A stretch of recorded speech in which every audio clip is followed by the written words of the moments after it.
ప్రభు అయిన యేసుక్రీస్తు వారి నామంలో మీకు అందరికీ వందనాలు.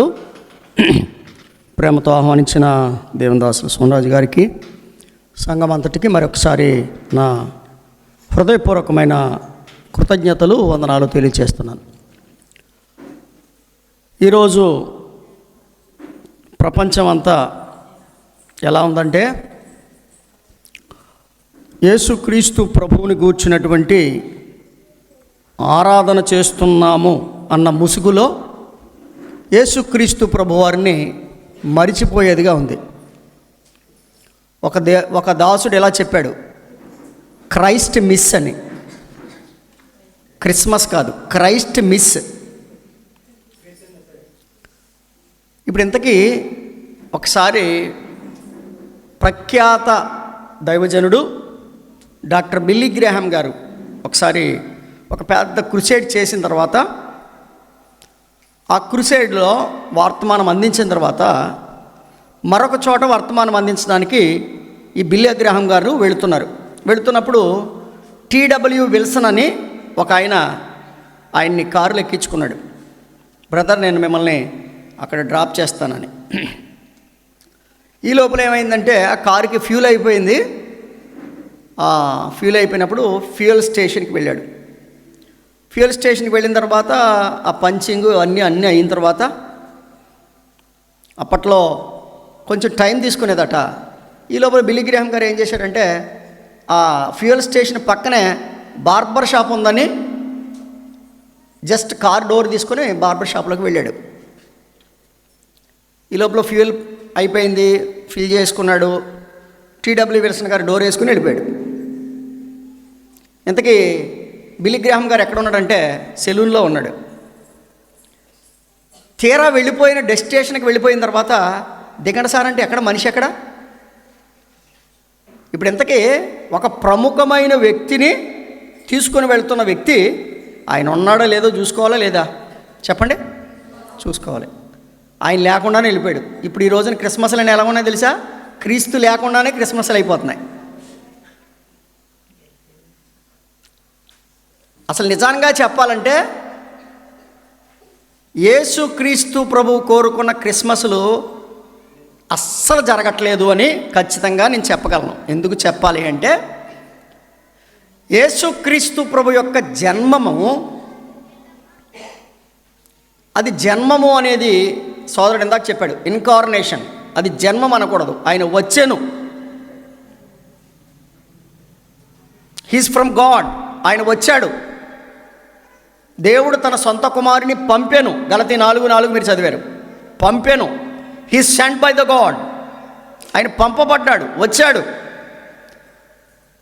రాకముందు ఆయన ఎక్కడున్నాడు? హెబ్రీ పత్రిక 1:2 చెప్పాడు, ప్రపంచములో ఆయన మూలముగా కలిగి ఉన్నదేదియో ఆయన లేకుండా కలుగలేదు. అంటే ప్రపంచాన్ని నిర్మించిన దేవుడు నీ కొరకు నా కొరకు మానవుడిగా భూలోకానికి దిగి వచ్చాడు.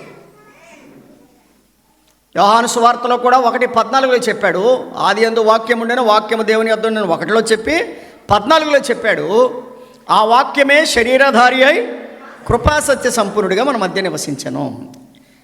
ఏ వాక్యమైతే ప్రపంచాన్ని నిర్మించిందో, ఏ వాక్యమైతే ప్రపంచ ప్రజలకు కావలసిన నివాస యోగ్యమైన ఈ భూగ్రహాన్ని, ఈ మిగిలిన గ్రహాలన్నిటినీ, ఈ ప్రపంచ పటాన్ని మనం చూస్తున్నామే, వీటన్నిటిని నిర్మించిందో ఆ దేవుడే నీ కొరకు నా కొరకు మానవుడికి ఈ లోకానికి వచ్చాడు. ఆయన రావడం వెనకున్న పర్పస్, అసలు విషయం ఒకటి ఉంది. ఎందుకు రావాలి ఆయన? రైట్. నేను ఇప్పుడు ఈ రోజున నేను మీకు 7 సంగతులు చెప్తా, మీరు ఓపికగా వింటే. ఏమిటి ఆ సంగతులు అంటే, ఒక వచనం చదువుకుందాం, తర్వాత చదువుకుందాం. ఎఫెసీ పత్రిక మొదటి అధ్యాయం. ఎఫెసీ పత్రిక 1వ అధ్యాయం 3వ వచనం చదువుతున్నాను, మీరు చూడండి. ఆ తర్వాత కొన్ని సంగతులు నేను వివరిస్తాను. ఎఫెసీ పత్రిక 1వ అధ్యాయం 3వ వచనం. మన ప్రభువైన యేసుక్రీస్తు యొక్క తండ్రి యగు దేవుడు స్తుతింపబడునుగాక. ఆయన క్రీస్తునందు పరలోక విషయములలో ఆత్మ సంబంధమైన ప్రతి ఆశీర్వాదము మనకు అనుగ్రహించెను. మరలా చదువుతున్నాను. ఆయన క్రీస్తునందు పరలోక విషయములలో ఆత్మ సంబంధమైన ప్రతి ఆశీర్వాదము మనకు అనుగ్రహించాను. చిన్న ప్రార్థన చేసుకుందాం, దేవుని వాక్యం విందాం. ప్రేమ కలిగిన మా తండ్రి, వందనాలు. నీ ప్రేమ చేత రామేశ్వరంలో మీ స్వరక్తమిచ్చి సంపాదించిన స్థానిక సంఘం కొరకై స్తుతిస్తున్నాం. ఈ రాత్రి నీ జన్మదినాన్ని పురస్కరించుకొని ప్రియులు చేరి వచ్చారు. అయితే నీ వాక్యంలో ఉన్న సంగతి తేటగా మేము అర్థం చేసుకుని వాక్యానుసారమైన జీవితాన్ని జీవించడానికి మాకు సహాయం చేయమని మా ప్రభువును మా రక్షకుడైన యేసుక్రీస్తు వారి ప్రశస్తమైన నామములో ప్రార్థించి వేడుకొనిచున్నాము తండ్రి, ఆమేన్. ప్రియమైన స్నేహితులారా, దేవుని వాక్యాన్ని వింటున్న వారులారా,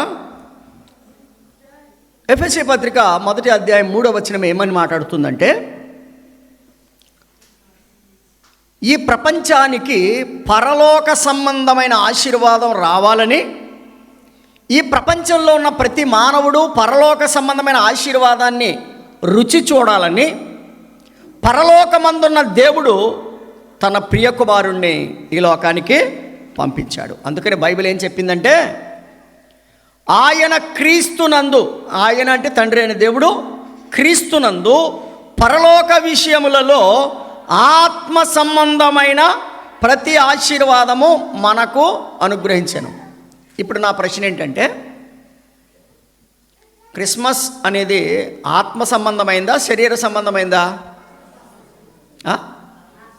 చెప్పండి. చాలామంది చెప్పలేకపోతున్నారు. ఇందాక సహోదరులు ఒకరు చెప్పారు, నేను చాలా సంతోషించాను. ఏమిటంటే, క్రిస్మస్ ఈ రోజున శరీర సంబంధంగా మారిపోయింది. మీరు ఏ బట్టల షాప్కి వెళ్ళండి, ఖాళీ లేదు. ట్రైన్లు ఖాళీ లేవు, బస్సులు ఖాళీ లేవు, రెస్టారెంట్లు ఖాళీ లేవు. ప్రేమించి నేను ఈ మాటలు చెబుతున్నాను. క్రిస్మస్ అనేది శరీర సంబంధమైంది కాదు. ఒక ఆయన చెప్పాడు, కంటికి పంటికి సంబంధించిందంట క్రిస్మస్. ఏంటిది? కంటికి పంటికి. కంటికంటే ఏంటి? లైటింగ్. నేటివిటీ అంటే యేసు ప్రభు వారు పుట్టారంట, ఆయన పాకలో పడుకోబెట్టారంట, ఆయన చుట్టూ ఈ గొర్రెలు మేకలు పడుకున్నాయంట. ఇది ఒక nativity.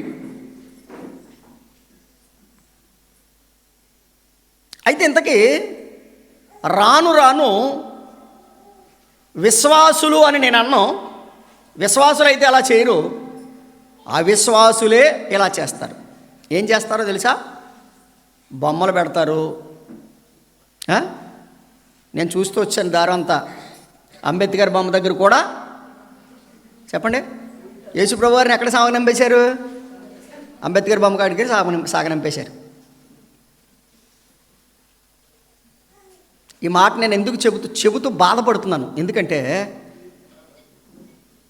Christmas is not at all for the eyes, for the teeth, for the our manifestation. మనల్ని మనం గొప్ప చేసుకోవడానికి చేసుకునేది కాదు.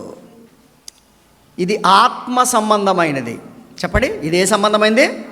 ఒక భక్తుడు ఇలా చెప్పాడు. ఏమని చెప్పాడు తెలుసా? అసలు క్రిస్మస్కి నాకు సంబంధం ఏంటి అన్నాడు. ఏంట్రా బాబు ఇలా మాట్లాడుతున్నాడు అనుకుంటే ఆయన ఏమన్నాడు తెలుసా? క్రిస్మస్కి నాకు సంబంధం ఏంటండి, ఇది దేవునికి, యేసుక్రీస్తు ప్రభు వారికి సంబంధించింది. వారిద్దరూ నా కోసం ఆలోచించారు. ఆయన ఏమన్నాడు తెలుసా? వారిద్దరూ నా కొరకు ఆలోచించారు. ఇప్పుడు నేను ఆయనకి ఏం చేయాలి?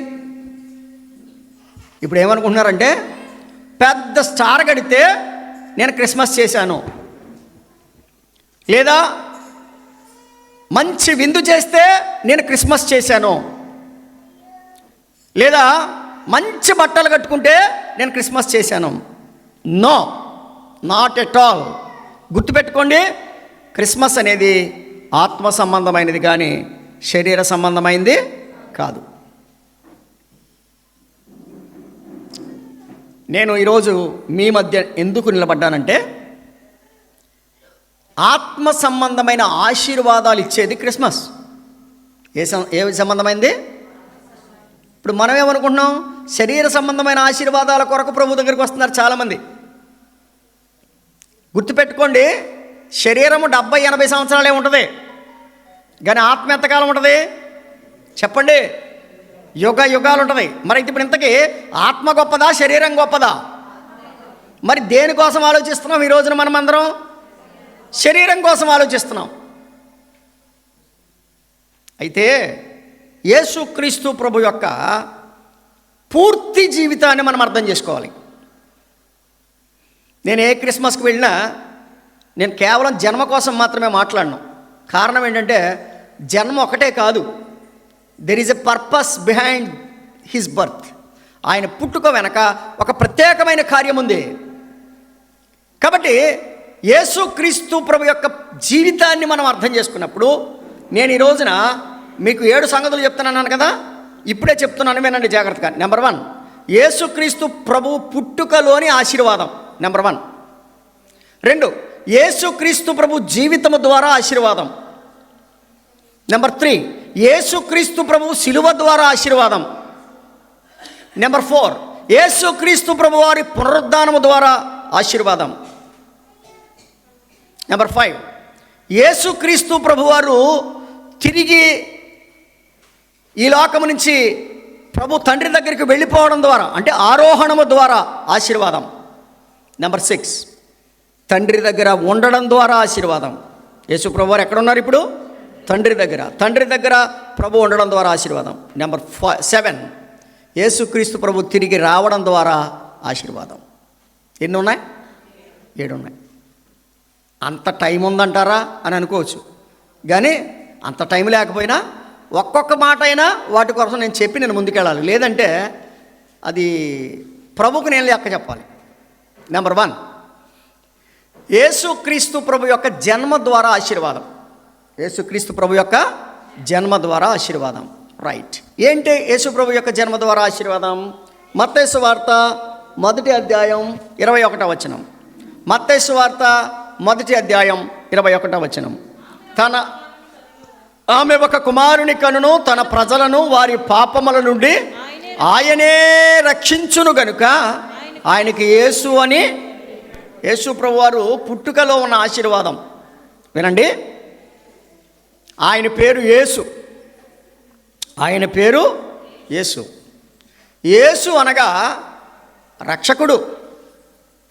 ఇప్పుడు పాడారు కదా, రక్షకుడు ఉదయించినాడట. రక్షకుడు ఉదయించాడు. యేసు అనగా రక్షకుడు. అయితే నా ప్రశ్న ఏంటంటే, రక్షణ అంటే ఏంటి? ఒకసారి ఒక అబ్బాయిని అడిగాను నేను, నానా నువ్వు రక్షణ పొందావా అని. లేదన్నయ్య నేను బాప్తిసం పొందాను అన్నాడు. ఏం పొందాడంట? అంటే వాడికి రక్షణ విషయం తెలియకుండానే ఏం పొందాడు? ఇది కరెక్ట్ విధానం కాదు. కొంతమంది ములుగుతున్నారు కానీ ఏం పొందట్లేదు? రక్షణ పొందట్లా. రక్షణ పొందకుండా బాప్తిసం పొందడం అనేది వాక్యక్రమము కాదు. బైబిల్ ఏం చెప్తుందో తెలుసా? నమ్మి బాప్తిస్మము పొందువాడు. ముందు ఏం చేయాలి? నమ్మాలి. ప్రియమైన వారలారా, క్రిస్మస్ని చేసుకోవడానికి వచ్చిన మీలో నమ్మిన వారు ఎంతమంది ఉన్నారు? నమ్మని వారు ఎంతమంది ఉన్నారు? నమ్మకపోతే ఈరోజైనా నమ్మండి. నమ్మకపోతే పెద్ద ప్రమాదంలో ఉన్నారు, అది గమనించండి. నమ్మి బాప్తిస్మం పొందాలి. అయితే రక్షణ అంటే ఏంటి? బైబిల్ ఏం చెప్తుంది? నీ సొంత నా సొంత మాటలు మాట్లాడుకుంటే సరిపోదు. రక్షణ అంటే ఏంటి? 1, తన ప్రజలను వారి పాపముల నుండి ఆయనే రక్షించును. రక్షణ అంటే ఏంటండి? ఫ్రమ్ దైర్ సిన్స్, పాపముల నుండి రక్షించుట. ఇదేంటండి? పాపాల నుంచి రక్షించడం ఏంటండి? పాపం ఏమన్నా భూతమా? పాపమేమన్నా జంతువా? ఎస్, బైబిల్ చెప్తుంది, నీ పాపము నిన్ను తరిమి పట్టుకుంటుంది.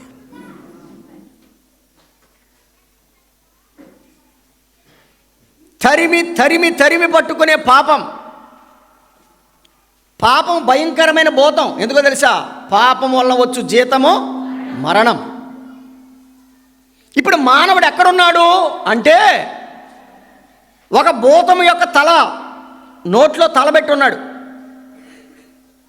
ఒక తరిమి పట్టుకునేటువంటి ఒక భయంకరమైన పాపము, మీ పాపము మిమ్మల్ని పట్టుకొనును అని సంఖ్యాకాండంలో చెప్పాడు.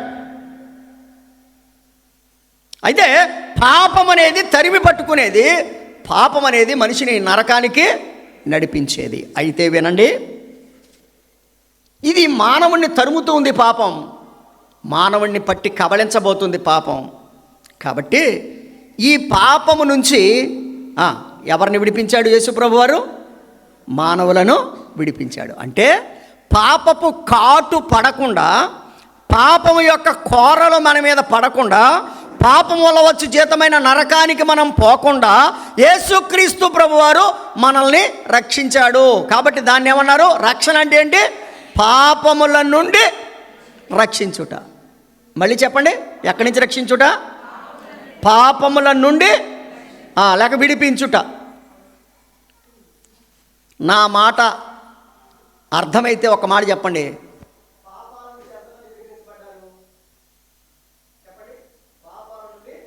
ఎంతమంది విడిపించబడ్డారు పాపాల నుంచి?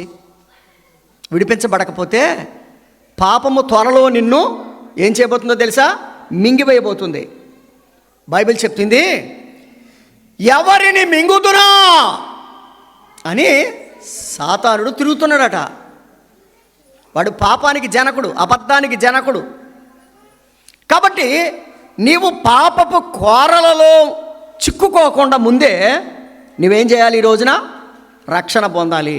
రక్షణ పొందడం అంటే ఏంటి? పాపముల నుండి ఆయనే విడిపించును కనుక ఆయనకు యేసు అని పేరు పెట్టబడి. రైట్. రక్షణ అంటే పాపాల నుంచి విడిపించుట. నెంబర్ 2, రక్షణ అంటే ఏంటో తెలుసండి? చూడండి, రక్షణ అంటే తీతుపత్రిక 3వ అధ్యాయం, తీతుపత్రిక 3వ అధ్యాయం 5వ వచనం. తీతుపత్రిక 3వ అధ్యాయం 5వ వచనం చదువుతున్నాను, చూడండి. మనము నీతిని అనుసరించి చేసిన క్రియల మూలముగా కాక తన కనికరము చొప్పుననే పునర్జన్మ సంబంధమైన స్నానము ద్వారా పరిశుద్ధాత్మ మనకు నూతన స్వభావము కలుగజేయుట ద్వారా మనలను. రైట్. రక్షణ అంటే ఏంటి చెప్పండి? చూడండి, అక్కడ ఏముంది? మీరు బైబిల్ చూడాలి. ఈ రోజున పండుగ కాదు, బైబిల్ చూడాలి. రక్షణ అంటే ఏం చెప్పాడు?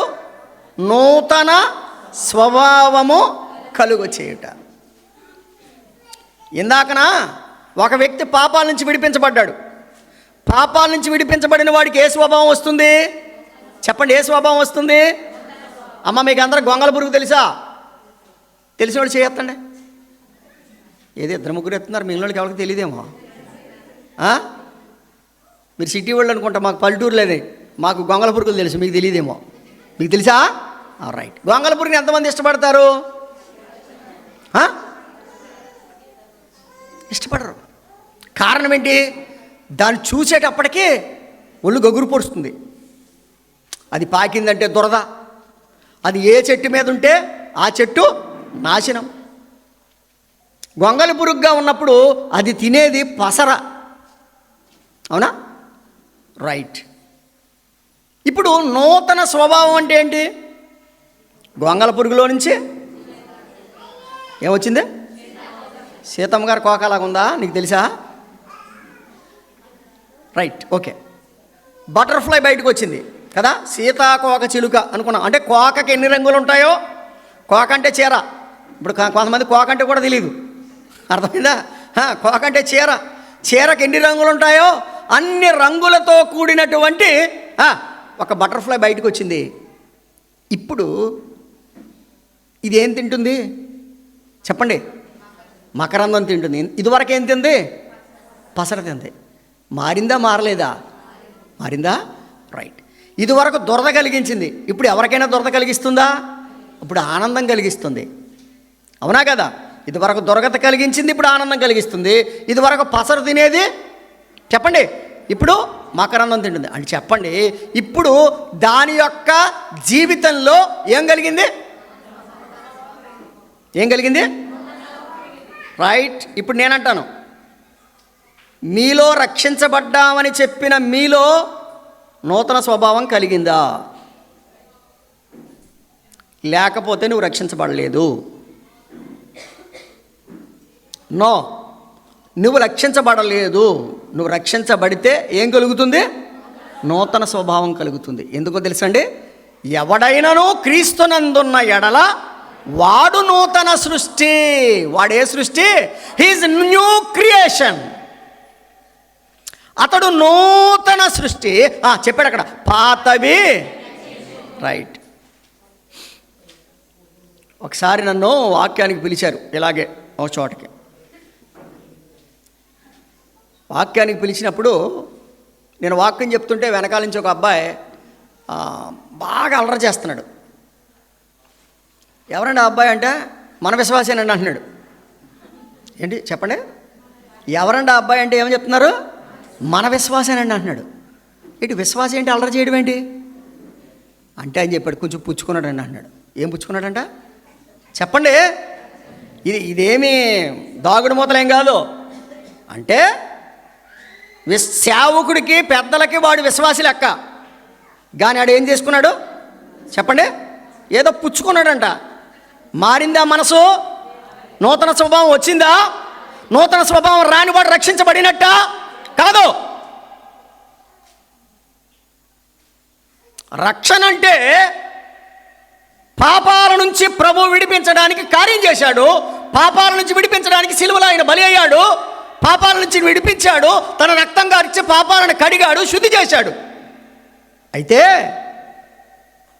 నిన్ను పాపాల నుంచి శుద్ధి చేయడానికి గల కారణం ఏంటంటే, నీలో ఏం రావాలి? ఏం రావాలి? నూతన స్వభావం. నేను ఒక్క మాట అడుగుతానండి, రక్షించబడిన తర్వాత పాత బతుకు వైపు తిరిగిన వారు ఎంతమంది అండి? ఆలోచించండి అమ్మా. అయ్యా, నూతన స్వభావం లేకపోతే గమనించండి, అతనిలో నిజమైన రక్షణ కార్యము జరగలేదు. అయితే నేనంటాను, ప్రభువా ఈ రాత్రి నన్ను క్షమించు, నేను పాపిని, నా పాపాలు క్షమించు, నన్ను ఒక నూతన సృష్టిగా తయారు చేయమని అడగండి. పండుగలు దండగలండి. మరలా చెప్తా, పండుగ దండగ. నీలో నూతన స్వభావం రానంతసేపు క్రిస్మస్కి వెళ్ళినా వేస్టే, న్యూ ఇయర్కి వెళ్ళినా వేస్టే, వాచినాడు సర్వీస్కి పోయినా వేస్టే, లేకపోతే పెద్ద పెద్ద క్రూసేడ్లకు వెళ్ళినా వేస్టే. కొంతమంది అంటారు, మేమండి మద్రాసు అండి పలానా చర్చికి వెళ్ళామండి. నీ బతుకు మారిందేది? మేము హైదరాబాద్ అండి పలానా చర్చికి వెళ్ళామండి. ఏది నీ బతుకు మారిందేది? నూతన స్వభావం లేకుండా నువ్వు ఏం పొందలేదు? రక్షణ పొందలేదు. రైట్. నెంబర్ 1, రక్షణ పొందుట అంటే, రక్షణ అంటే పాపముల నుంచి విడిపించబడుట. నెంబర్ 2, నూతన స్వభావాన్ని కలిగించుట. మీకు ఒక సంగతి చెప్తాను. అపోస్తలుడైన పౌలు సౌలుగా ఉన్నప్పుడు సంఘాన్ని హింసించేవాడు. అతడు తన సాక్ష్యం చెప్తూ చెప్పాడు, దోషకుడను హింసకుడను హానికరుడనైన నన్ను అనడా లేదా? ఇప్పుడు ఎలా మారిపోయాడు ఏమండి? దీనుడిగా, రిక్తుడిగా, ప్రభువు కొరకు తన జీవితాన్ని సమర్పించిన వాడిగా, సమస్తాన్ని పెంటతో సమానంగా ఎంచుకున్నవాడిగా, ఒకప్పుడు ఏమని ఎంత నష్టము కలిగించిన వాడో అంత ప్రయోజనకారిగా సంఘాలకు ఆయన ఉండగలిగాడు. అందుకనే ప్రభువు చెబుతూ, ప్రభువు దూత దైవజనుడితో చెబుతూ ఇదిగో సౌలు గురించి నీకు తెలుసయ్యా, అతడు నీ సంఘాన్ని పాడు చేసేవాడయ్యా. కాదు, నిజమే, అతడు సంఘాన్ని పాడు చేసేవాడే. కానీ నేను అతనికి ప్రత్యక్షమై అతను మార్చాను ఈరోజు, కాబట్టి అతనిలో మార్పు వచ్చింది అని చెప్పి రండి. అపోస్తల కార్యముల గ్రంథం 9వ అధ్యాయం. అపోస్తల కార్యముల గ్రంథం 9వ అధ్యాయం 5వ వచనం చదువుతున్నాను చూడండి. ప్రభువా నీవెవడవని అతడు అడుగగా ఆయన, నేను నీవు హింసించుచున్న యేసును లేచి పట్టణములోనికి వెళ్ళుము, అక్కడ నీవు ఏమి చేయవలనో అది నీకు తెలపబడునని చెప్పాను. ఏం చెయ్యాలో నీకు తెలపబడుతుంది చెప్పాడు అక్కడ. ప్రభువా పట్టణంలోకి వెళ్ళువయ్యా, నువ్వెవడవు ప్రభువా అన్నాడు కదా. ఏమన్నాడండి? నువ్వెవడవు ప్రభువా? మారనప్పుడు మాట ఎలా ఉంది చెప్పండి. మారలేని వాడికి మాట ఎలా ఉంది? చెప్పట్లేదు ఎవరు. నువ్వెవడో అంటున్నాడు. కానీ మార్పు చెందిన తర్వాత అతని జీవితం ఎలా ఉందో చూడండి ఒకసారి. 9వ అధ్యాయమే 10వ వచనంలో అననీయతో ప్రభు మాట్లాడుతున్నాడు. దమస్కులో అననీయ అని ఒక శిష్యుడు ఉండెను. ప్రభు దర్శనమందు అననీయ అని అతని పిలువగా అతడు, ప్రభువా ఇదిగో నేనున్నాను అనను. అందుకు ప్రభు, నీవు లేచి తిన్ననిదనబడిన వీధికి వెళ్ళి యోధా అను వాని ఎంట తార్సువాడైన సౌలు అని వాని కొరకు విచారించుము. అందరూ చదవండి బైబిల్. అక్కడ ఏముంది? ఇదిగో అతడు ఇదివరకు ఎవడెత్తడు చెప్పండి? పాడు చేసినవాడు, సంఘాలను పాడు చేసినవాడు. ప్రభు యొక్క దర్శనం అతనికి కలగానే, ప్రభు అతని జీవితాన్ని మార్చగానే అతడు ఏం చేసేవాడిగా మారిపోయాడు. దీన్నే మారు మనసు అంటారు. దీన్నే నూతన స్వభావము అంటారు. చెప్పండి, దీన్ని ఏమంటారు? ఒక్క మాట అడగనా మళ్ళాను? నా ప్రసంగంలో ప్రశ్నలు ఎక్కువ ఉంటాయి. మీరు ఏమనుకున్నా సరే, మీకు మారు మనసు ఉందా? నూతన స్వభావం ఉందా? ఎవరైతే నిజమైన పశ్చాత్తాపము కలిగి ప్రభువా నా పాపాలు క్షమించమని అడుగుతారో వారికి ఖచ్చితంగా ప్రభు ఏమిస్తాడో తెలుసా? ఏమండి, దుర్మార్గుడు సంఘాలను హింసించిన వాడు ఈడ్చీడ్చి కొట్టినటువంటి పౌలు గారికే ఆ నూతన స్వభావం, ప్రార్థించే స్వభావం ఇచ్చినప్పుడు నీకు నాకు ఇవ్వడా? ఇస్తాడు. కాబట్టి రక్షణ అంటే నూతన స్వభావాన్ని కలిగించుట. నెంబర్ 1 రక్షణ అంటే పాపాల నుంచి విడిపించుట. నెంబర్ 2 నూతన స్వభావము కలిగించుట. నెంబర్ 3 దానియేలు గ్రంథం 3వ అధ్యాయం. దానియేలు గ్రంథం 3వ అధ్యాయం 13వ వచనం. దానియేలు గ్రంథం 3వ అధ్యాయం 13వ వచనం ఏమని వ్రాయబడింది? అందుకు 3:17 మేము సేవించుచున్న దేవుడు మండుచున్న వేడిమి గల ఈ అగ్నిగుండము నుండి మమ్మును తప్పించి రక్షించుటకు. రక్షణ అంటే ఏంటో తెలుసండి? అగ్నిగుండాన్ని తప్పించుట. రక్షణ అంటే ఏంటి చెప్పండి? ఎందుకంటే పాపం చేసి చచ్చిన వాడికి ఏముందో తెలుసా? అగ్నిగుండం. పాపము చేసి చనిపోయిన వాడికి అగ్నిగుండం ఉంది. పగబగా మండే గుండం ఉంది. ఆరని అగ్నిగుండం ఉంది. అది మట్టు లేని గొయ్యి. ఏమండి, అక్కడి నుంచి ఎవడు తప్పించుకోవడానికి ఏ మానవుని యొక్క తెలివితేటలు పనికిరావు, ఏ మానవుని యొక్క జ్ఞానము పనికిరాదు, ఏ మానవుని యొక్క బలము పనికిరాదు, ఏ మానవుని యొక్క పేరు ప్రతిష్టలు పనికిరావు. ఎవరు మనకు అక్కడి నుంచి సహాయము చేయరు. ఒకవేళ ఆ నరకములో పడితే నిత్యము యాతన పడాల్సిందే. అయితే యేసుక్రీస్తు ప్రభువునందు విశ్వాసముంచిన వారిని రక్షించడానికి ప్రభు ఏం చేశాడు తెలుసండి? ఆ నరకాన్ని నుంచి నిన్ను నన్ను తప్పించాడు. రక్షణ అంటే ఏంటి చెప్పండి? నరకము నుండి తప్పించుట. ఇక్కడ ఏమన్నాడు? అగ్నిగుండము నుండి తప్పించుట. రైట్? ఎవరు అగ్నిగుండం నుంచి తప్పించబడతారు? అలా చెప్తే నేను ఊరుకోను. 1 పాపాల నుంచి విడిపించబడిన వారు, 2 నూతన స్వభావం కలిగిన వారు మాత్రమే ఎక్కడి నుంచి విడిపించబడతారు? పండగకి పుచ్చుకుని, పెళ్ళిళ్ళకి పుచ్చుకుని. ఇంకొకసారి నాకు ఎదురయ్యాడు. ఎరా ఏంటి ఇలా ఉన్నావని అడిగాను నేను. పెళ్ళి కదండి అన్నాడు. ఇటు ఎవడ పెళ్ళి? నీకా? ఎవడదో పెళ్ళి? నువ్వు తాగుతావా? రక్షించబడ్డావా? రక్షించబడి బాప్తిసం పొంది ప్రభు బలలో పాలు పొందుతూ పాత బతుకు రోత బతుకు మారకుండా మరలా రెడీగా వచ్చి ఆదివారం నాడు బలలో పాలు పొందేయడానికి నీకు సిగ్గులేదా? నరకముందు జాగ్రత్త. అంటే నన్ను బురిడి కొట్టించవచ్చు, నేను బాప్తిసం ఇవ్వచ్చు, ఎందుకంటే నేను మానవుని కదా. నేను నమ్ముకున్నానంటే ఏం చేయాలి? నేను చెప్పండి. నేను నమ్ముకున్నానంటే నేనేం చేస్తాం? పెద్దలందరం ఏం చేస్తాం? ప్రభా పలానా బిడ్డ నమ్ముకున్నాడట కాబట్టి అతని కొరకు బాప్తిసం అడుగుతున్నాడు, ఏం చేయమంటామని మేము అడుగుతాం. ఏదో ఒక రోజు నిర్ణయిస్తాం, తీసుకెళ్ళి అతనికి తండ్రి యొక్కయో కుమారుని యొక్కయో పరిశుద్ధాత్మ నామములో బాప్తిసం ఇస్తాం. నేను మనిషిని కాబట్టి నాకు తెలియదు వాడు మారాడో లేదో.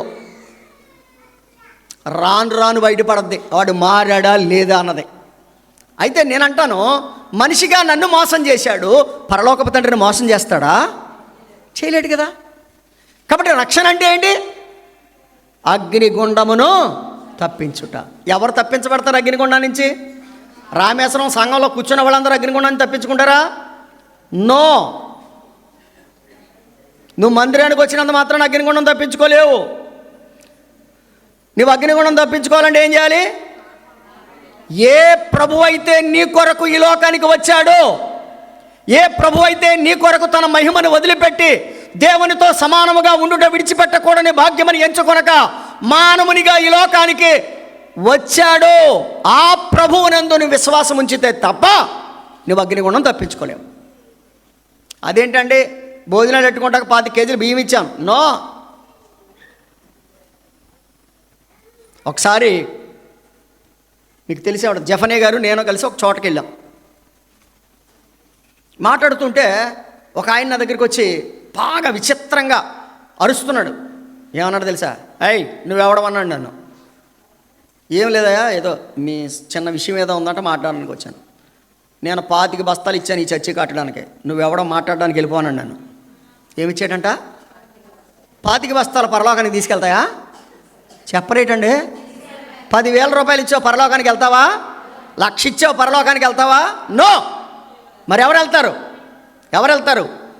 తన్నెందరు అంగీకరించరు అనగా తన నామముందు విశ్వాసం ఉంచిన వారికి దేవుని పిల్లలవడానికి అధికారం ఉంది, దేవునితో ఉండడానికి అధికారం ఉంది, పరలోక రాజ్యంలో ఉండడానికి అధికారం ఉంది, నరకాన్ని తప్పించుకోవడానికి వారికి అధికారం. ఇప్పుడు చెప్పండి, రక్షణ అంటే పాపముల నుండి రక్షించుట. 2 రక్షణ అంటే నూతన స్వభావాన్ని కలిగించుట.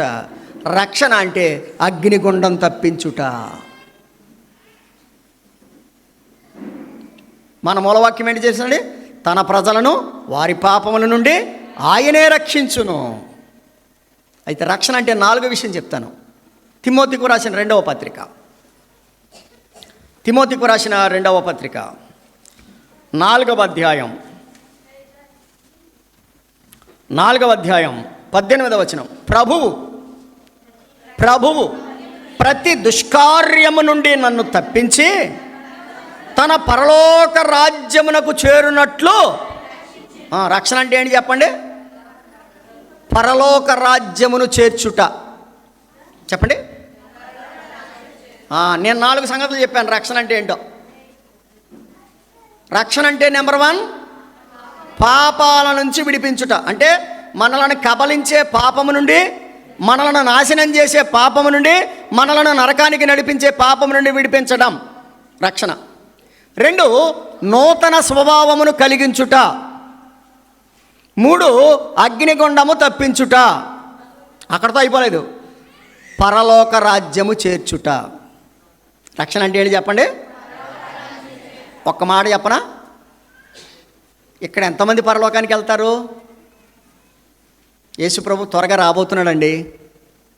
ఆయన మొదటిసారి వచ్చాడు, గొర్రెపిల్లగా వచ్చాడు, మనందరి కొరకు సిలువలో ప్రాణం పెట్టాడు, సమాధి చేయబడి తిరిగి లేచాడు, పరలోకానికి వెళ్ళిపోయాడు, మరలా రాబోతున్నాడు. ఆయన వచ్చినప్పుడు నువ్వు ఎత్తబడతావా? ఎంతమంది పరలోకానికి వెళ్తారు? నరకాన్ని తప్పించబడిన వారే పరలోకానికి వెళ్తారు. అర్థమవుతుందండి? నరకాన్ని ఎవరు తప్పించుకుంటారు? నూతన స్వభావం కలిగిన వారే. నూతన స్వభావం ఎవరికి వస్తుంది? రక్షణ పొందిన వారికి. అర్థమైంది ఇప్పుడు? రక్షణ పొందిన వారికి నూతన స్వభావం వస్తుంది. వారు నరకాన్ని తప్పించుకుంటారు, నా పరలోకానికి వెళ్తారు. ఒక వ్యక్తి పరలోకానికి వెళ్ళాలంటే నరకాన్ని తప్పించుకోవాలి, నూతన స్వభావాన్ని పొందాలి, రక్షణ పొందాలి. మీరు పైనుంచి కిందకి, కింద నుంచి పైకి మీకు అర్థం కావాలి. ఈరోజు యేసుప్రభు ఎందుకు వచ్చాడు చెప్పండి? తన ప్రజలను వారి పాపముల నుండి. అంటే రక్షణ వెనక ఆయన ప్రణాళిక ఏంటో చూడండి. రక్షణ వెనక ఆయన ప్రణాళిక ఏంటంటే పరలోకం. రక్షణ వెనక ఆయన ఉన్న ప్రణాళిక ఏంటి? పరలోకం. సోదరుడా, సోదరి, భూలోకం శాశ్వతమైంది కాదు. ఈ భూలోకం బైబిల్ చెప్తుంది మెక్కటమైన వేండ్రముతో ఈ పంచభూతాలు లయమైపోబోతున్నాయి. అయితే నిత్య రాజ్యం, పరలోక రాజ్యం ప్రభు మన కొరకు సిద్ధపరిచాడు. కాబట్టి ప్రభు ఈ లోకానికి రావడానికి గల కారణం ఏంటంటే నిన్ను నన్ను రక్షించి ఎక్కడికి చేర్చాలని. పరలోకం వెళ్ళామంటే దేని తప్పించుకున్నట్టు చెప్పండి? ఇప్పుడు ధనవంతుడు ఏం తప్పించుకోలేకపోయాడు? డబ్బు ఉందిగా, డబ్బు ఉందిగా, తింటే తరగనంత డబ్బు ఉంది కదా. ఎక్కడ పడ్డాడు? నరకంలో పడ్డాడు. కారణం ఏంటో తెలుసా? లోకము మీదే ఆధారపడ్డాడు, ప్రభు మీద ఆధారపడినవాడు కాదు. ప్రభు యొక్క రక్షణ పొందినవాడు కాదు. నరకంలో అంటాడు, తండ్రి అయిన అబ్రహామా లాజరును పంపించు అంటున్నాడు. ఎక్కడికంట? ఎక్కడికే? నాకు ఇంకా 4 సోదరులు ఉన్నారయ్యా, నా సోదరుల దగ్గరికి లాజరును పంపించు అంటున్నాడు. కుదురుద్దా? చెప్పాడు ప్రభు. అబ్రహాం చెప్పాడు, అక్కడ వారు ఇక్కడికి, ఇక్కడ వారు అక్కడికి రావడానికి కుదరదయ్యా. అసలు ఆ లాజరును పంపించడమే కుదరదు. అక్కడ మోషే ప్రవక్తలు ఉన్నారు, వాళ్ళు చెప్పింది వింటే వాళ్ళు పరలోకానికి పోతారు, లేదంటే నీ దగ్గరికి వస్తారు కానీ అన్నాడు. ఇప్పుడు ఈ కూడిక యొక్క ఉద్దేశం ఏంటో తెలుసా అండి? నేను ఎంతో దూరం నుంచి రావడానికి కానీ కారణం కానీ, మీ సేవకులను పిలవడానికి గల కారణం కానీ ఒకటే, నువ్వు నరకాన్ని తప్పించుకొని పరలోక రాజ్యానికి వెళ్ళాలి. యేసు ప్రభు పుట్టింది అందుకే. కాబట్టి యేసు ప్రభు పుట్టుకలో ఉన్న ఆశీర్వాదం మీకు అర్థమైందా? అర్థమైందండి? ఇంకా 6 సంగతులు ఉన్నాయి. అయ్య బాబోయ్ అనుకుంటారా? మీకు అర్థమైంది ఇప్పుడు? యేసు ప్రభు పుట్టుకలో ఉన్న ఆశీర్వాదం. రైట్. 2 ఇక మిగిలినవన్నీ చిన్న చిన్నగా ఒక్కొక్క మాట చెప్పి ముందుకు వెళ్ళిపోతాను. మీరు తర్వాత ధ్యానం చేసుకోండి. నేను మీకు బ్లూ ప్రింట్ ఇచ్చాను కాబట్టి మీరు ధ్యానం చేసుకోండి. చాలా చోట్ల నేను బ్లూ ప్రింట్ ఇస్తాను, వాళ్ళు ధ్యానం చేసుకుంటారు. 2 యేసు ప్రభు జీవితంలో ఉన్న ఆశీర్వాదం. ఏమంటే ఏంటది? యేసు ప్రభు ఆయన ఈ లోకములో 33.5 సంవత్సరాలు జీవించాడు. పుట్టాడు, ఎన్ని సంవత్సరాలు జీవించాడు? 33.5 సంవత్సరాలు జీవించాడు. ఆయన జీవితము ప్రజలకు ఎలా ఉందో తెలుసా? ఆశీర్వాదంగా ఉంది. అపోస్తుల కార్యముల గ్రంథం, అపోస్తుల కార్యముల గ్రంథం 10వ అధ్యాయం, అపోస్తుల కార్యముల గ్రంథం 10వ అధ్యాయం 38వ వచనం నేను చదువుతున్నాను, మీరు చూడండి. అదేదనగా దేవుడు నజరేయుడైన యేసును పరిశుద్ధాత్మతోనూ శక్తితోనూ అభిషేకించునన్నదియే. అక్కడి నుంచి చూడండి. దేవుడు ఆయనకు తోడయ్యుండెను గనుక ఆయన మేలు చేయుచు అపవాది చేత, అనగా సాతాను చేత పీడింపబడిన వారందరినీ స్వస్థపరచుచు సంచరించుచుండెను. ఇప్పుడు చెప్పండి, యేసు ప్రభు వారి యొక్క సంచారం, యేసు ప్రభు యొక్క జీవితము ప్రజలకేంటి? ఆశీర్వాదం. యేసు ప్రభు ఆయన టార్గెట్ చూడండి, ఏం చెప్పాడు అక్కడ? ఆయన మేలు చేయొచ్చు అని కామ పెట్టి ఏమన్నాడు? అపవాది చేత. ఏ చేత అంటే మనకి మొట్టమొదటి శత్రువు ఎవడు? అపవాది. నరకం కూడా అపవాదికేలండి. అపవాదికి మన దూతలకును నరకాన్ని సిద్ధం చేశాడు దేవుడు. కానీ మనిషి ఏం చేస్తున్నాడంటే సాతానుగాడితో స్నేహం చేసి నరకానికి పోతున్నాడు. అయితే యేసు ప్రభు తన జీవితం ద్వారా అపవాది చేత పీడింపబడిన వారందరినీ స్వస్థపరుచుచు సంచరించుచుండెను. వినండి, ఆయన అమ్మ విన్నారా, ఆయన సంచారం, ఆయన జీవితం ప్రజలకి ఏంటి? ఆశీర్వాదం. నెంబర్ 1 ఆయన పుట్టుక ఆశీర్వాదం, ఆయన సంచారము. మత్తయి సువార్తలో కూడా ఒక మాట చదవండి. మత్తయి సువార్త 9వ అధ్యాయం, మత్తయి సువార్త 9వ అధ్యాయం 35వ వచనం. మత్తయి సువార్త 9వ అధ్యాయం 35వ వచనం. యేసు వారి సమాజ మందిరములలో బోధించుచు రాజ్య సువార్తను ప్రకటించుచు. ఏమండి విన్నారా? ప్రభు ఏం చేశాడు? ఏం ప్రకటించాడు? రాజ్య సువార్త. ఏంటది? పరలోక రాజ్యము సమీపించి ఉన్నది గనుక మారు మనసు పొందుడి. ఇది మార్కు సువార్తలో 1వ అధ్యాయం 16వ వచనంలో మనం చూడొచ్చు. రాజ్య సువార్తను ప్రకటించుచు, చదవండి, ప్రతి విధమైన రోగమును ప్రతి విధమైన వ్యాధిని స్వస్థపరచుచు సమస్త పట్టణముల యందును గ్రామముల యందును. చెప్పండి, యేసు ప్రభు జీవితం ప్రజలకు ఎలా ఉంది?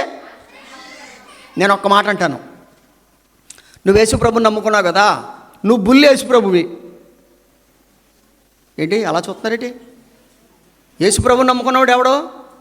బుల్లి యేసు ప్రభు, అంతే కదా. మనం క్రీస్తుని పోలి, అంతే కదా. మనం ఎవరిని పోలి? ఒక్క మాట అడుగుతాను, మీరు చెప్పండి, నువ్వు నీ ఇంటి పక్క వాళ్ళకి ఆశీర్వాదంగా ఉన్నావా? యేసు ప్రభు ఏ ఊరు వెళ్తే చెప్పండి ఆ ఊరికి ఆశీర్వాదంగా ఉన్నాడు. మనం ఎక్కడికి వెళ్తే అక్కడ తుక్కులో పొల్లెట్టేయడమే. మా ఇంటి దగ్గర అక్కడ ఉండేవాడు ముసలోడు, లక్ష్మయ్య అని. ఆడనేవాడు, అదిగో నువ్వు తుక్కులో పొల్లెట్టేస్తున్నావు అనేవాడు. అంటే దీని అర్థం ఏంటి? నువ్వు ఎవడికి మేలు కాదు, నువ్వు ఎక్కడికి వెళ్తే అక్కడ గొడవ, నువ్వు ఎక్కడికి వెళ్తే అక్కడ గందరగోళం. మరి యేసు ప్రభు వారు ఎలా బ్రతికాడు చెప్పండి?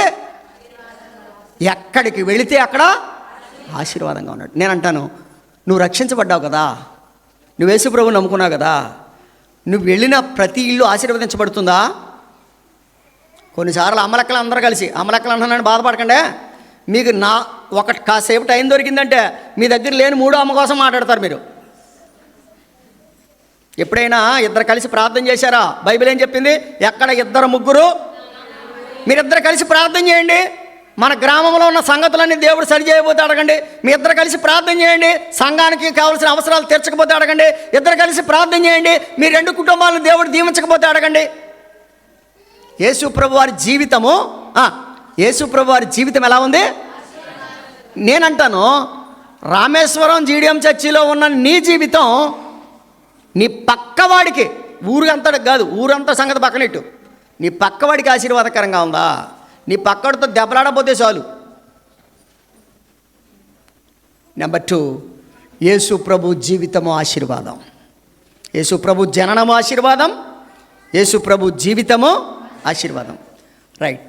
యేసు ప్రభు ఈ లోకంలో ఎందుకు 33.5 సంవత్సరాలు జీవించాడంటే ఆయన శిలువ మరణం పొందడానికి. ఏం పొందడానికి?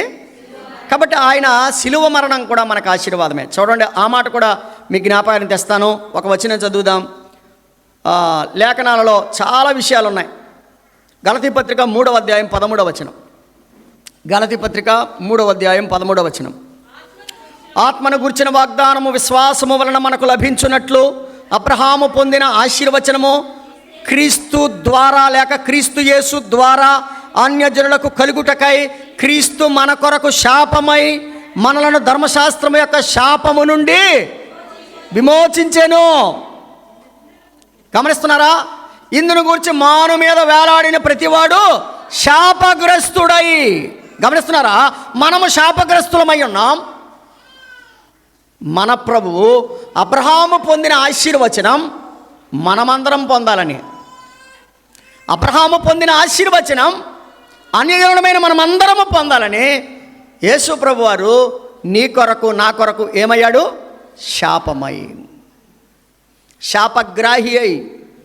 బైబిల్ చెప్తుంది ఆయన పవిత్రుడు, నిర్దోషి, నిష్కల్మషుడు, పాపులలో చేరక ప్రత్యేకముగా ఉన్నవాడు, ఆకాశమండలము కంటే మిక్కిలి హెచ్చైన వాడు ఇట్టి ప్రధాన యాజకుడు మనకు సరిపోయినవాడు. హెబ్రీ పత్రిక 7:26 ఉంది ఆ మాట.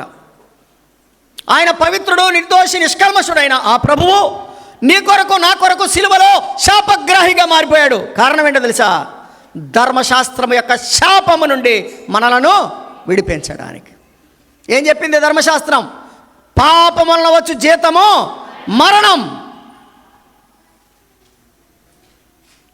అదే ధర్మశాస్త్రం చెప్పింది హెబ్రీ పత్రిక 9లో, రక్తము చిందింపకుండా పాప క్షమాపణ. అంటే ఏ ధర్మశాస్త్రం అయితే పాపానికి శిక్ష చెప్పిందో, ఏ ధర్మశాస్త్రం అయితే పాపానికి విడుదల చెప్పిందో, ఆ శిక్షను ఆ విడుదలను మన ప్రభు అయిన యేసుక్రీస్తు వారు సిలువలో మరణించుట ద్వారా, ఆయన శాపగ్రాహి అవ్వడం ద్వారా ప్రపంచానికి ఆయన ఎలా మారిపోయాడు? ఆయన సిలువ మనకు ఆశీర్వాదం. చెప్పండి, ఆయన జీవితం మనకు ఆశీర్వాదం. చెప్పాలి, స్పీడ్గా చెప్పాలా. ఆయన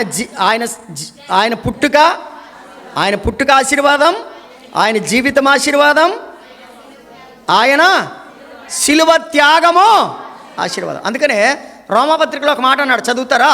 రోమాపత్రిక 3:26. రోమాపత్రిక 3:26. క్రీస్తు యేసు రక్తమందలి విశ్వాసము ద్వారా ఆయనను కరుణాధారముగా బయలుపరిచెను. ఏమండి? దేవుడెప్పటి కాలమందు తన నీతిని కనబరుచు నిమిత్తము తాను నీతిమంతుడును యేసునందు వారిని గలవారిని నీతిమంతుగా తీర్చువాడై ఉండుటకు ఆయన అలాగూ చేశాను. యేసు ప్రభువారు మన కొరకు శాపగ్రాహి అయి సిలువలో వేలాడడం ద్వారా మనమందరం ఎలా మార్చబడ్డాం? నీతిమంతులుగా మార్చబడ్డాం. ఇప్పుడు యేసు ప్రభు సిలువ ప్రపంచానికి ఆశీర్వాదం.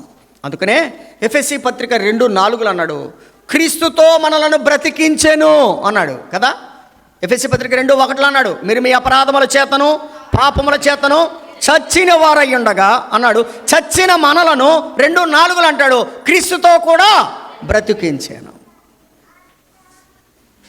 కాబట్టి యేసు ప్రభు యొక్క సిలువ మరణం ప్రపంచానికి ఆశీర్వాదం. లేదంటే యేసు ప్రభు సిలువలో మరణించకపోతే మనల్ని ఎవ్వరిని కూడా శాపాన్ని నుంచి విడిపించేవాడు ఈ లోకములో లేడు. మన శాపానికి మనమే పాత్రులం. శాపానికి వచ్చే నరకానికి మనం వెళ్ళిపోవలసిందే. కానీ ప్రభు మన శాపాన్ని ఆయన తీసుకున్నాడు, మన పాపాన్ని ఆయన భరించాడు. యెషయా గ్రంథంలో 53:6 చెప్పాడు, మన అతిక్రమ క్రియలను బట్టి అతడు గాయపరచబడెను, మన దోషములను బట్టి అతడు నలుగొట్టబడెను, మన సమాధానార్థమైన శిక్ష అతని మీద పడెను, అతడు పొందిన దెబ్బల చేత మనకు స్వస్థత కలుగుచున్నది. ప్రియమైన స్నేహితులారా, ప్రభు నీ కొరకు నా కొరకు సిలువలో త్యాగమైపోయాడు. పుట్టాడని సంబరం చేసుకుంటున్నావే, ఎందుకు పుట్టాడో తెలుసా? నీకోసం బలి అవ్వడానికి. ఆలోచించావు ఎప్పుడైనా? నీ శాపాన్ని ఆయన భరించాడని, నీ శిక్షను ఆయన భరించాడని, నీ చేతులతో చేసిన పాపాలకు బదులు ఆయన చేతిలో మేకులు పొందాడని, నీ కాళ్ళతో చేసిన పాపాలకు బదులు ఆయన కాళ్ళలో వాసపు మేకులు పొందాడని, నీ తలతో తలంచిన చెడు తలంపులకు బదులుగా ఆయన తలలో ముండ్ల కిరీటాన్ని అనుభవించాడని, నీ ప్రక్కతో చేసిన పాపాలకు బదులుగా ఆయన ప్రక్కలో బలిపోటు పొడవబడిందని ఎప్పుడైనా ఆలోచించావా? వీటన్నిటిని పొందడానికే దేవుడు ఇష్టపడి లోకానికి వచ్చాడు. యేసు ప్రభు జన్మ వెనక ఎంత ప్రణాళిక తండ్రి అని దేవుడు కలిగి ఉన్నాడో చూడండి. ఆయన మరణము ద్వారా, ఆయన మరణము ద్వారా ఆశీర్వాదం. అందుకనే హెబ్రీ పత్రిక 9:26 చదవండి, మనం ముందుకు వెళదాం. హెబ్రీ పత్రిక 9:26. అట్లైన ఎడల జగత్తు పునాది వేయబడినది మొదలుకొని ఆయన అనేక పర్యాయములు శ్రమ పడవలసి వచ్చును. అయితే ఆయన యుగముల సమాప్తి యందు తన్ను తానే బలిగా సమర్పించుకొనుట వలన పాప నివారణ చేయుటకై ఒక్కసారి ప్రత్యక్షపరచబడిన. తను తాను ఏం చేసుకున్నాడంటే ఆయన బలిగా చేసుకున్నాడు. యేసు ప్రభు వచ్చింది ఎందుకో తెలుసా? రాజ్యాలు ఏలడానికి కాదు. యేసు ప్రభు వచ్చింది ఎందుకంటే నీ కోసం నా కోసం తన్ను తాను బలిగా చేసుకోవడానికి వచ్చాడు. ఒక మాట అడగనా? యేసు ప్రభు నీ కొరకు బలి అయ్యాడు కదా, మరి యేసు ప్రభుకి ఇష్టమైంది ఏంటో తెలుసా? విరిగి నలిగిన మనసే. విరిగి నలిగిన మనసే ఆయనకి ఇష్టమైన బలి. ఇస్తావా ఈ రాత్రి నీ హృదయాన్ని ప్రభువుకి ఇస్తావా? నీ కొరకు బలి అయిన ప్రభువుకి నీ విరిగి నలిగిన హృదయాన్ని ప్రభువుకి ఇస్తావా? కాబట్టి యేసు ప్రభు యొక్క మరణము ద్వారా ప్రపంచానికి ఆశీర్వాదం. నెంబర్ 4, యేసు ప్రభు యొక్క పునరుద్ధానము ద్వారా ప్రపంచానికి ఆశీర్వాదం. రోమాపత్రిక 4వ అధ్యాయం 25వ వచనం. రోమాపత్రిక 4వ అధ్యాయం 25వ వచనం. ఆయన మన అపరాధముల నిమిత్తము అప్పగింపబడి మనము నీతిమంతులుగా తీర్చబడుటకై లేపబడెను. గమనిస్తున్నారా? మనము నీతిమంతులుగా తీర్చబడుటకై లేపబడెను అంటే ఆయన పునరుద్ధానము మానవులకి ఏం కలిగింది? నీతి, నీతి, నీతి. ఒకప్పుడు మనం ఎవరం? పేతురు మొదటి పత్రిక 1వ అధ్యాయం 4వ వచనం. పేతురు మొదటి పత్రిక 1వ అధ్యాయం 4వ వచనం. మృతులలో నుండి యేసుక్రీస్తు తిరిగి లేచుట వలన జీవముతో కూడిన నిరీక్షణ మనకు కలుగునట్లు, అనగా అక్షయమైనదియు నిర్మలమైనదియు వాడబారనిదియునైన స్వాస్యము మనకు కలుగునట్లు ఆయన తన విశేష కనికరము చొప్పున మనలను మరలా, అక్కడ ఏం చెప్పాడు తెలుసండి? నిరీక్షణ మనకు కలుగునట్లు అన్నాడా? ఏం కలుగునట్లు? ఒకప్పుడు మనం ఎవరం? ఎఫెసీ పత్రికలో చెప్పాడు 2:14. ఏమండి? ఎఫెసీ పత్రిక 2:14 ఏం చెప్పాడు తెలుసా? సహోదరులారా మనం ఎవరమని చెప్పాడు? నిరీక్షణ లేని వారం. 2:12 అన్నాడు చూడండి. ఆ కాలమంది ఇశ్రాయేలుతో సహపౌరులు కాక పరదేశులను, వాగ్దాన నిబంధన లేని పరజనులను, నిరీక్షణ లేని వారం, లోకమందు దేవుడు లేని వారం. గాని వినండి, యేసు ప్రభు పునరుద్ధానము ద్వారా దేవుడు మనకేమిచ్చాడు? నిరీక్షణ ఇచ్చాడు. అందుకని అపోస్తలుడైన పౌలు ఏం చెప్పాడు? సోదరులారా నిరీక్షణ లేని ఇతరుల వలె మీరు దుఃఖపడకుండా నిమిత్తం. మొదటి పత్రిక తెస్సలోనికీయులకు రాసిన మొదటి పత్రిక 4:13 చెప్పాడన్నమాట. ఏమని? సహోదరులారా నిరీక్షణ లేని ఇతరుల వలె. అంటే ఒకప్పుడు మనకేం లేదు? ఎఫెసీ పత్రిక 2:12 ప్రకారం నిరీక్షణ లేదు. ఇప్పుడు యేసు ప్రభు లేచాడు కాబట్టి మనం కూడా తిరిగి లెగుస్తామనే నిరీక్షణ వచ్చింది. అందుకని అన్నాడు నిరీక్షణ లేని ఇతరుల వలె దుఃఖపడవద్దు. కాబట్టి యేసు ప్రభు యొక్క పునరుద్ధానము మనకు ఆశీర్వాదం. ఎన్ని సంగతులు చెప్పాను నేను? ఏం చెప్పాను చెప్పండి? పుట్టుక ఆశీర్వాదం, జీవితం ఆశీర్వాదం, మరణం ఆశీర్వాదం, పునరుద్ధానము ఆశీర్వాదం. రైట్. నెంబర్ 5, ఆయన తిరిగి లేచి 11 సార్లు ప్రజలందరికీ ప్రత్యక్షమై ఆయన ఆరోహణమై వెళ్ళిపోతున్నాడు. లూకాసు వార్త ఆఖరి అధ్యాయం 50వ వచనం 51వ వచనం చదువుదాం. 24 లూకాసు వార్త 24, 50, 51 వచనాలు. ఆయన బేతనియ వరకు, 50వ వచనం, ఆయన బేతనియ వరకు వారిని తీసుకొని పోయి చేతులెత్తి వారిని ఆశీర్వదించెను. వారిని ఆశీర్వదించుచుండగా ఆయన వారిలో నుండి ప్రత్యేకింపబడి పరలోకమునకు, చెప్పండి ఇప్పుడు వినండి. యేసు ప్రభు వచ్చి ఆశీర్వాదం తెచ్చాడు. వెళ్ళిపోతూ ఏమిచ్చి వెళ్ళిపోయాడు? ఒక మాట అడగనా? మీరు వెళ్ళిపోతూ ఏం పట్టుకెళ్తారు? పలహారం పట్టుకెళ్తారు. ఇటువంటి కేక్ ఇచ్చారేంటిరా? ఎంతకన్నా మంచి పలహారం దొరకలేదు వీళ్ళకి. పెద్దలు తిట్టుకోవడం మనం. అమ్మా పలహారాలు పట్టుకెళ్ళడం కాదు, ఏం పట్టుకెళ్ళాలి? ఆశీర్వాదం పట్టుకెళ్ళాలి. కయ్యను హేబేలు ఇద్దరు వచ్చారు. ఒకడు శాపం పట్టుకెళ్ళాడు, ఒకడు ఆశీర్వాదం పట్టుకెళ్ళాడు. యాషాబు యాకోబు ఇద్దరు వచ్చారు. ఒకడు శాపం పట్టుకెళ్ళాడు, ఒకడు ఆశీర్వాదం పట్టుకెళ్ళాడు. నువ్వేం పట్టుకెళ్తావు చెప్పండి? నిజమేనా? ఆశీర్వాదం పట్టుకెళ్ళాలంటే ఎవరిని పట్టుకెళ్ళాలి? యేసుని పట్టుకెళ్ళాలి, అంతే. యేసుని పట్టుకెళ్ళాలంటే సంచి అట్టుకొచ్చుకున్నావా? సంచిలో పట్టుకెళ్ళిపోతారా? పెద్ద దేవుని కొనుక్కుంటారు, చిన్న దేవుని కొంటారు, చూసారా? అలా కాదు. యేసుని పట్టుకెళ్ళాలంటే హృదయంలో పట్టుకెళ్ళాల్సిందే. యేసు ఎక్కడ పడతాడు? హృదయంలోనే పడతాడు, ఇంకెక్కడ పట్టడు. హృదయం ఎంత విశాలమైందో మనకు తెలియదు, హృదయం ఎంత లోతో తెలియదు, హృదయం ఎంత వెడల్పో తెలియదు, హృదయానికి ఎంత ఎత్తో తెలియదు. అలాగే ఆయన ఆకాశ మహాకాశాలు పట్టజాలని దేవుడు నీ హృదయంలో ఉంటానని చెప్పాడు. ప్రభు చెప్పాడు, ఇదిగో ఇదిగో నక్కలకు బరియలు ఉన్నాయి, ఆకాశ పక్షులకు గూళ్ళు ఉన్నాయి, మనిషి కుమారుడు తలవాల్చడానికి స్థలం లేదు. ప్రభు అడిగేది ఏంటో తెలుసా? నీ హృదయం. ఇప్పుడు యేసు ప్రభు వారు వెళ్ళిపోతే ఏమిచ్చాడు? ఆశీర్వాదం ఇచ్చాడు. ఇందాక సహోదరుడు గుర్తు చేశాడు. 52వ వచనం చదువుదాం.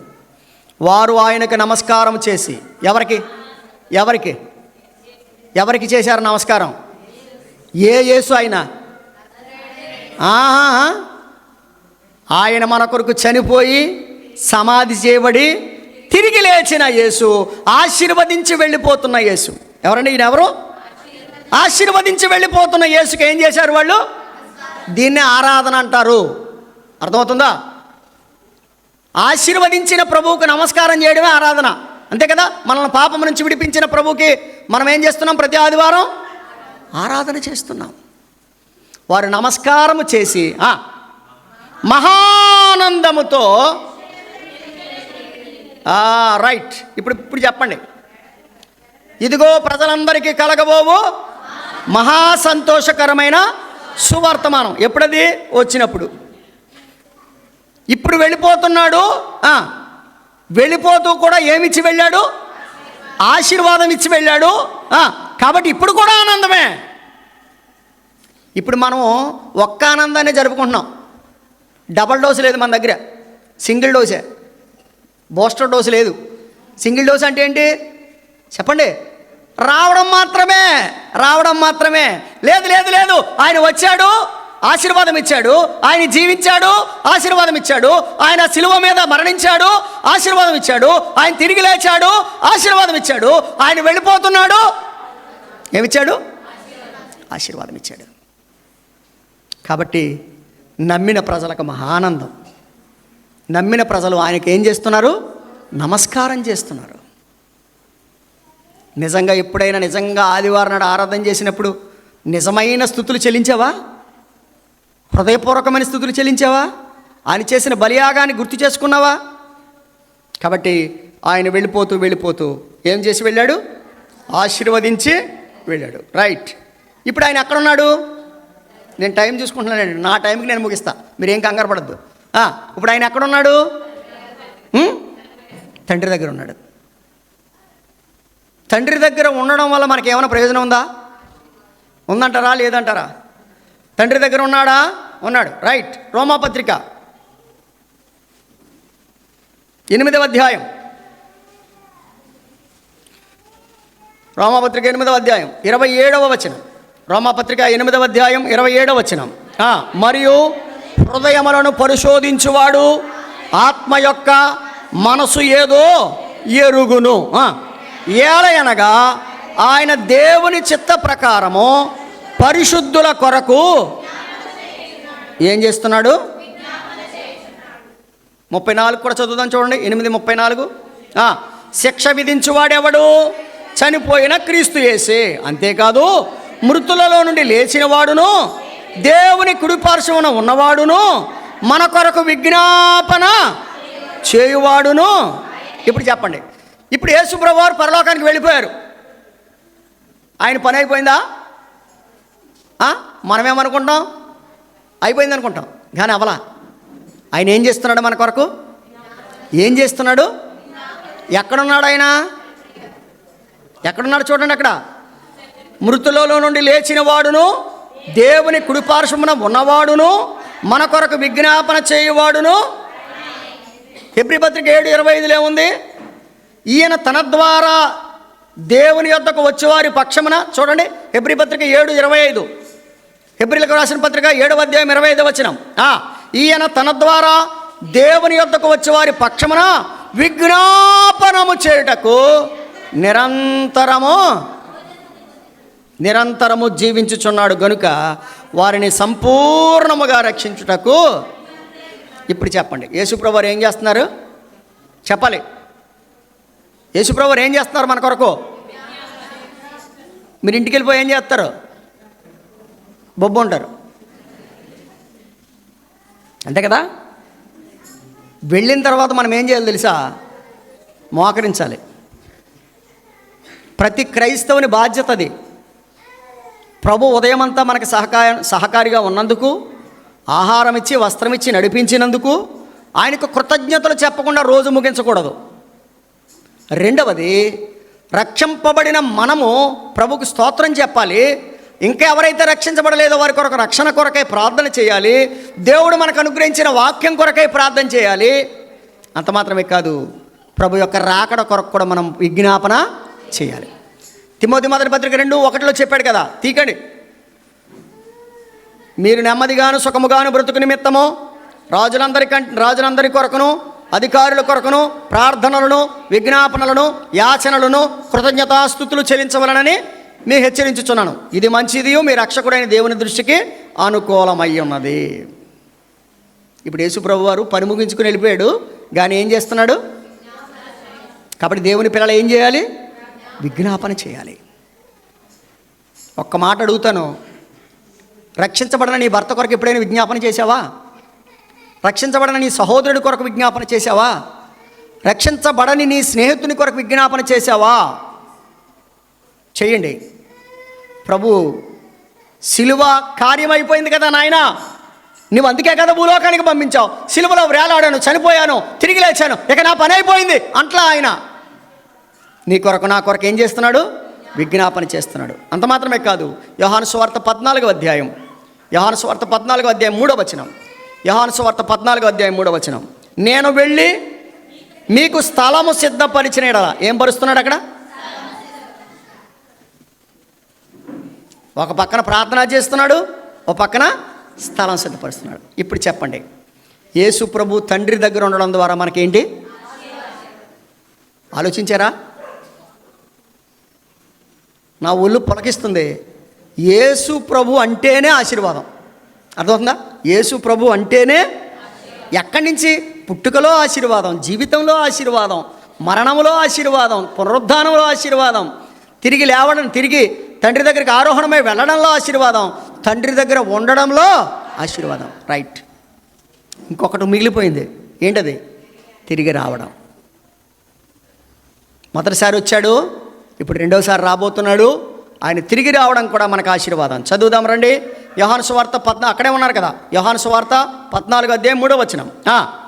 నేను వెళ్ళి మీకు స్థలము సిద్ధపరిచిన యెడల నేనుండు స్థలములో మీరును ఉండులాగున మరలా వచ్చి నా యొద్ద ఉండుటకు మిమ్మును. ఇప్పుడు చెప్పండి, మరలా రావడం ఎందుకు? తీసుకెళ్ళిపోవడానికి. ఎక్కడికి? కొంతమంది ఎవరైనా చనిపోయారనుకోండి, దేవుడా తీసుకెళ్ళిపోయావా అని ఎడుతారు కదా. ఎడుతారా? నీకంటే ధన్యుడు ఆయన, వెళ్ళిపోయాడు. ఒకవేళ నిజంగా రక్షించబడితే తీసుకెళ్ళిపోయాడు కదా, ధన్యుడు. నువ్వు వెళ్తావో లేదో చూసుకో అక్కడికి. నేను మరలా వచ్చి మిమ్మును తీసుకొని పోతాను. ఎక్కడికి? నేనుండు స్థలములో మీరును. అదే 14:18 ఏమన్నాడు? నేను మిమ్మల్ని అనాథలుగా విడువను, మీ యొద్దకు వత్తును అన్నాడా? నేను మిమ్మల్ని అనాథలుగా విడువను, మీ యొద్దకు వత్తును. అదే తెస్సలోనికీయులకు రాసిన మొదటి పత్రిక 4:14 ఏమన్నాడు చూడండి. యేసు మృతి పొంది తిరిగి లేచినని మనము నమ్మిన యెడల అదే ప్రకారము యేసునందు నిద్రించిన వారిని దేవుడు ఆయనతో కూడా వెంటబెట్టుకొని వచ్చును. ఆర్భాటముతోనూ ప్రధాన దూత శబ్దముతోనూ దేవుని బోరతోనూ పరలోకము నుండి ప్రభువు దిగివచ్చును. ఏమంటే, క్రీస్తునందుండి మృతులైన వారు మొదట లేతురు, ఆ మీదట సజీవులమై నిలిచియుండు మనము వారితో కూడా ఏకముగా ప్రభువుని ఎదుర్కొనుటకు ఆకాశమండలమునకు మేఘముల మీద కొనిపోకూడదు. కాబట్టి ఈ మాటల చేత మీరు ఒకరికొకడు. ఇప్పుడు చెప్పండి, యేసు ప్రభు రెండవ రాకడ ఎంతమందికి ఆశీర్వాదం? యేసు ప్రభు రెండోసారి వచ్చినప్పుడు కొంతమంది గుండెలు బాదుకుంటారంట, అయ్య బాబోయ్ అని. ఎందుకో తెలుసా? మాకు చెప్పారు కానీ మేము వినలేదయ్యా. నువ్వు రక్షకుడు అని చెప్పారు, మేము వినలేదు. నీ జీవితమే రక్షణ అని చెప్పి, నీ జీవితం ద్వారా ఆశీర్వాదం అని చెప్పారు, మేము వినలేదు. నీ శిలువ మరణం ఆశీర్వాదం అని చెప్పారు, మేము వినలేదు అని గుండెలు బాదుకుంటారంట. అయితే కొంతమంది ఎత్తబడతారు. ప్రభువు రాకడ మనకు ఆశీర్వాదం. స్నేహితులారా, నేను నా వర్తమానాన్ని ముగిస్తూ నువ్వేం పట్టుకుని వెళ్తావు అంటే యేసు ప్రభుని పట్టుకుని వెళ్ళు. ప్రభువు నా హృదయంలోకి రమ్మని ఆహ్వానించు. ప్రభు ఖచ్చితంగా వస్తాడు, నీ జీవితాన్ని మార్పు చేస్తాడు, నిన్ను నరకాన్ని తప్పిస్తాడు, పరలోక రాజ్యానికి చేరుస్తాడు. అటువంటి ఆశీర్వాదం మనమందరం పొందుకోవాలని నేను హెచ్చరిస్తూ ముగిస్తున్నాను. దేవుడి మాటలు మన కొరకు దీవించునుగాక. ఆమేన్. ప్రేమ కలిగిన మా తండ్రి, వందనాలు, స్తోత్రాలు. ఇంతవరకు మీరు మాతో మాట్లాడేందుకే స్తుతిస్తున్నాం. నీ వాక్యం అందరిలో అన్ని విధాలుగా పనిచేయనివ్వండి. కృపనిచ్చి నడిపించి మహిమ పొందమని మా ప్రభువును మా రక్షకుడైన యేసుక్రీస్తు వారి ద్వారా ప్రార్థించి వేడు.